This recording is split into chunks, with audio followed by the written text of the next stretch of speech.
Well, by some unknown force and fate, Persona 4 Golden is amazingly on PC, even after Sony and Sega had stated that the Persona games were going to remain Sony exclusives. Naturally, I picked up the game the second it was released, despite my preference for the original, and I wanted to present my early thoughts with everyone here in video format. Just know that this isn't a review of Persona 4 Golden itself, just of the PC port and what I think of it. Anyway, on to my thoughts. For starters, it seems that at least at this point, the promise of variable frame rates, depending on what you want, isn't an option. The game seems to run at 60 FPS, but the Steam store page says that there are variable frame rate options, a setting that doesn't show up in game. The settings are pretty barren, but this is simply a port of the PS Vita version of the game, so I wasn't expecting anything too major, honestly. Visually, the game does look a bit nicer than the PS Vita and PS3 version of the game, and textures and visuals and such are crisp. However, the cutscenes don't seem to be remastered at all, and have weird artifacting and compression issues, causing them to look really pixely,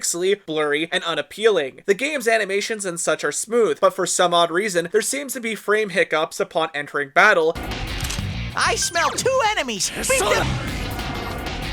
There are two enemies! Hang in there! And even some slowdown in the menu screens. And no, these issues aren't my PC stutter issues, as these are much softer and definitely the game's problem this time around. The controls are alright, but I'm not a fan of the fact that you're not able to use the mouse outside of choosing options or going through the menus. If you've ever played Gothic, the controls are very similar to that, where everything is mapped around the WASD keys, meaning you could in theory play the game with only one hand. I tried, and it's not very fun. Sadly, the keyboard controls are a bit clunky and become quite uncomfortable after only a couple minutes. If the mouse was usable, at least as an option, this issue wouldn't be too big. But as it stands, while you can use the arrow keys to walk around instead of WASD, it's still awkward using Q and E to turn left and right instead of having the ability to use the mouse. Also, the ability to skip through cutscenes and major events by pressing Z was neat, but I hated the fact that every time it was just the same sped up VHS sound effect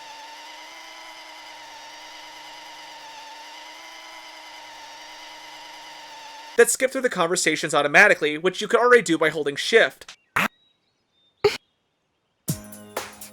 I wish it just hard cut to the next scene, opposed to having to skip through every single bit of dialogue. The audio was, for the most part, crisp and pleasant.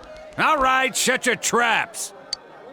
I'm Kinshiro Muraoka, your homeroom teacher from today forward. However, it actually broke a whole bunch in less than an hour of playtime. There would be major moments where if I used the fast forward button, the VHS sound wouldn't stop playing even through loading screens and into the next scene.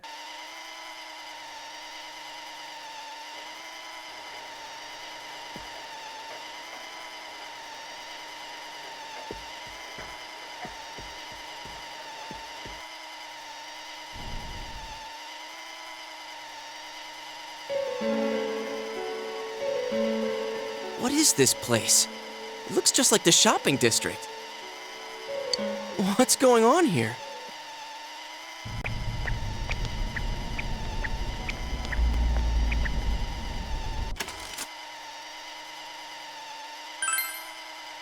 And with all that said, outside of those issues I hope Atlus will patch eventually, the port's fine and really is just Persona 4 Golden on PC. It's a decent enough port despite the problems, and while I would have liked something like the inclusion of the original Persona 4 as well, if you want Persona 4 Golden on the PC or Persona 4 in general without having to emulate it, this is honestly the way to go. As always, if you want to help support the channel, please consider sharing the video with a friend or checking out my Patreon linked in the description below. If you have any comments, questions, or recommendations, leave them down below as I read and reply to everything. Until next time, this is Thierry Williamson signing off until the next video. See ya guys!